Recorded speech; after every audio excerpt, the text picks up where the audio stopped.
Did you know that BDSM and kink are healthy outlets for aggression, imagination, and attention? Hi, welcome to The Partition, home of kinky wellness. My name is Dana Shergill, and I am a sexual wellness instructor that dives deep into all things kinky. I'm here to show why kinky sexual wellness deserves a rightful spot within the wellness conversation. So let's talk about it.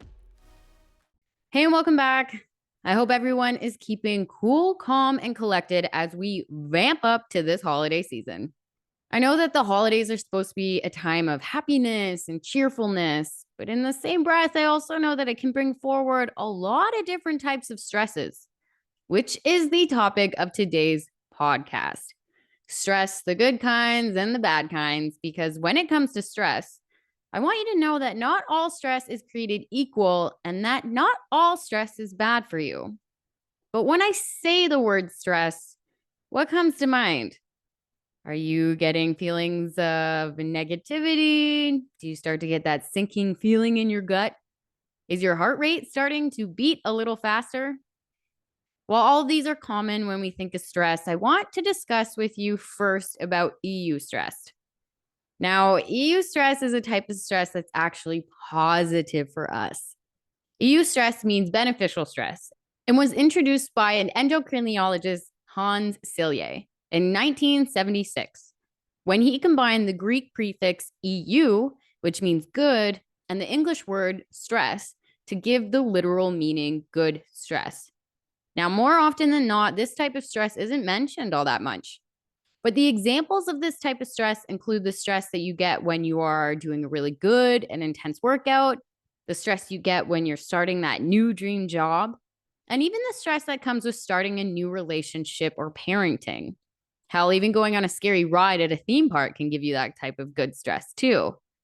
However, one of the primary functions eustress has is it's here to motivate us to complete tasks and big projects and to help us get through pain that will help us with performances and personal growth in the future.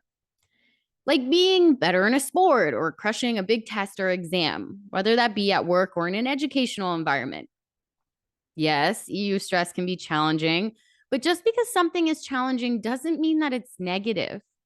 In general, I believe that humans like to be challenged, but on their own terms. Which is why I love BDSM and kink so much, because this is the perfect playground to practice enhancing your eustress. Because just like in sports or in tasks that may be challenging to complete, BDSM and kink has many activities that can cultivate the feelings of eustress too. Personally, it feels good when I'm in the middle of a challenging scene and I'm breaking a sweat and I'm asking myself, can I really do this? Am I going to make it to the end? Do I have to stop? Sometimes I'm even fighting with my mind to see if I should continue or not. But because I understand the benefits of eustress, it helps me to harness that energy in and complete whatever I'm getting through. Now, that's not to say that if I do need to stop, I will. I don't want you to push yourself to the point where you're going to injure yourself, but understand that sometimes, yes, it's okay to push ourselves, just like at the gym. In general, eustress comes from challenges and opportunities that we perceive as exciting and invigorating. Even going to a scary haunted house can be stressful, but it's still exciting and invigorating, right?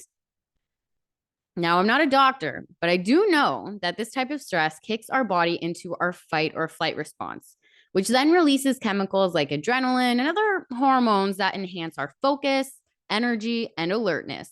And when this happens, it helps us to get challenges done, achieve goals, and to perform better overall. Think of it like a chemical coach saying, yes, you can do this. And when we are willing to play within this stress, and when we choose to push our limits and expand our comfort zone on our own terms, that's when it's able to help us gain confidence and, show ourselves that we can actually do the thing that we're doing, which in the end encourages us to have a more positive mindset when we're doing things that we find hard or demanding. And combined, all of these things fuel and build our resilience.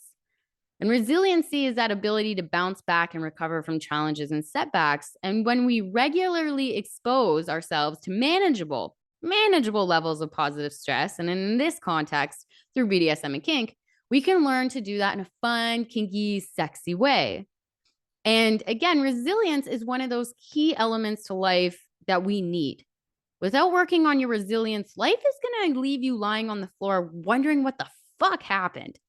It's not that people don't have resilience, it's just that it's a muscle, right? It's like a muscle, and you need to develop it and strengthen it over time. Also, when we play and develop and strengthen our Eustress, it gives us a chance to have mental clarity because all those little things that it takes to do this makes us more alert and focused with what we're doing. And truthfully, mental clarity is such a big thing that we need to take seriously. So many of us have so many things constantly running through our mind every day, and we get this brain fog, right? And when we have brain fog, we can't think properly, we can't solve problems as easily, and we can often get super irritated easier. And all of these negative things take up a lot of time and energy that we don't want to be giving. And unlike negative types of stress like chronic or workplace or financial, EU stress promotes us to have a more positive feelings like excitement, satisfaction, and accomplishment. Because you better believe that when I get through a tough scene, I sure damn feel good about it. Part of it is because I like to be challenged, and a lot of it is because, yes, I do find this incredibly exciting, and I like to create situations where I get the feeling of fulfillment. Being pushed and challenged helps me to really sink into my core that yes, I can. Yes, I can do this. It doesn't matter how hard things get, I can push through. And it turns out that a lot of the things that happen in our life, they seem a lot harder in our head. But then when we actually complete the task, we're like, oh, that wasn't that bad. Or we look back and we go, I don't know why I was so freaked out or stressed out about it to begin with. So putting yourself in situations where you can practice your EU stress, you need this, you need this, you need this. So, I obviously promote through BDSM and kink, but if you are into sports, then that's good. But you still can't just do nothing, right? And although EU stress is a positive stress that we can maintain, I want you to remember at the end of the day, life is just going to give you stress. It's just part of the deal. So you might as well lean into the types of stress that you can have some control over and at least get a reward from it. Now, of course, there are really negative types of stresses out there. Like I said, chronic, workplace, and financial. And these stresses are probably the most commonly known stresses. But, real quick, chronic stress is long-term and persisted over an extended period of time. Workplace stress can come up from too much work and too little time, or maybe you have some conflicts with some colleagues and bosses that you can't really get away from. And then financial stress. I think now with the times, I think everybody has a little bit of financial stress going on. And this is from bills that are piling up that you can't seem to get on top of, or every time you go to a grocery store, it just seems to be a little bit more expensive than the last time. But even further, on the flip side of chronic stress, we also have acute stress. Acute stress are stresses that come up in short bursts, and this could be something like getting stuck in traffic or facing unpleasant anticipated events. Like if you're going to the dentist and you don't like that, I know that is a big one for me. But there are some other types of stresses that I think also go under the radar, like environmental stresses. For example, I lived on the 17th floor of a building in Toronto. And for the most part, I absolutely love that place. It's where my husband and I spent our first year and a half. My business really took off there, and I really had one of the best views in the city. So I can't complain about the actual unit. But I also had to live with the constant noise of the wind just going on and on and on and on. And it was something that you can't escape. It just was a constant, like, shh, constantly. And on windy days, it was even worse. And then on top of that, the hospital in front of us was redoing their parking lot. And at the same time, the street was also being redone. So although I loved my actual apartment and I was right near the water and I could run and it was just so good, I didn't realize how much environmental stress I was taking in until we moved back to a quieter town. And from there, that's when I realized that environmental stress is something that I really needed to take notice of. But it doesn't always just have to be from the noise, right? Environmental stress can come from pollution or like smells. For instance, if you live near a factory and you constantly have to smell the fumes that are coming out of it, or maybe you live near something like a cannabis grow op. I have friends that live near a cannabis growing facility, and on a lot of the summer days, they can smell that in the air. So if you don't like cannabis or you don't like the smell, that's going to make you mad and super stressed. Then there's the other types of stresses that more people are more familiar with, right? We have social stress, which is when you're being isolated or being discriminated towards, or conflicts within family and friends. But social stress is also a part of life that you're going to have to deal with because you're not always going to get along with everyone. And you're going to come across people that, are just maybe they're just mean to you at some point. And I feel that it would be pretty remarkable if you went through your whole life without some form of social stress. Then there's traumatic stress, which of course is stress that comes from exposure to a traumatic event or even a series of traumatic events like violence, surviving a natural disaster, or surviving a bad accident. Then there's the stress that we often give to ourselves. And this is a big one, whether we're aware of it or not. And even if we are aware of it, sometimes it's very seriously hard to get a grip on, but it's our cognitive stress, right? So cognitive stress comes from overthinking, ruminating from the past, having anxiety about the future, or viewing ourselves in a very negative or self-doubtful way. Cognitive stress is really dangerous because it affects our perception of ourselves, the people in the world around us, and our decision-making skills.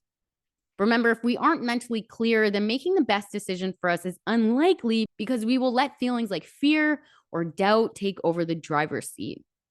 And when these negative stresses are not dealt with, understand they will manifest in some physical symptoms and make you sick.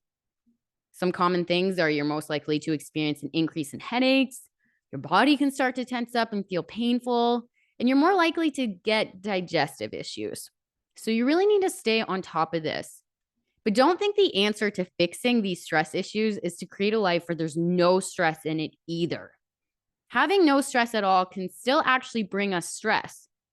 For instance, if you're someone that's in a routine and you do the same thing over and over again, and you're not being challenged in some way, and there's no excitement, you can get stressed out because you're too bored and it's just not really a thrilling life for you, right? So you're just like, oh, this is the same thing. It's predictable. You know what the next day is going to have. You know what the next day after that is going to have. The trick to stress is finding a healthy balance to it and doing it on your own terms. And you have to kind of approach this with the mindset of, yes, some stress is good for you, right? Like this is the drive to be like, I can do better. I can do more. I can do this. I can get through this. This is a tough season of my life, but I'll make it to the next season. I won't give up, right? It can bring on stress, but that some type of stress is what allows us to have personal growth. And that's where Eustress comes in. So if you don't have an avenue where you can practice or play within Eustress, then why not try BDSM and kink as your platform to do this?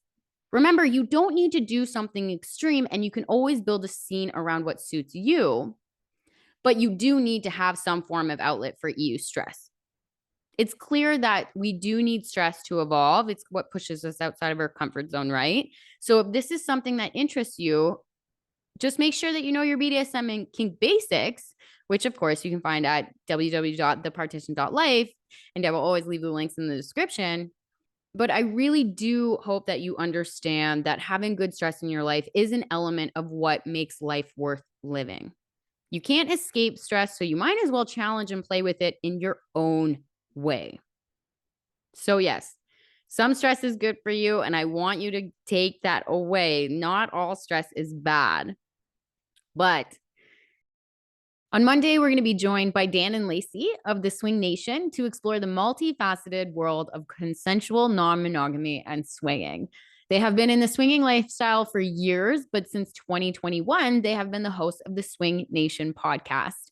And on Monday, Dan and Lacey will be sharing their personal stories, practical tips, and expert insights on how to navigate the swing spectrum and how you can enter a community where curiosity meets respect.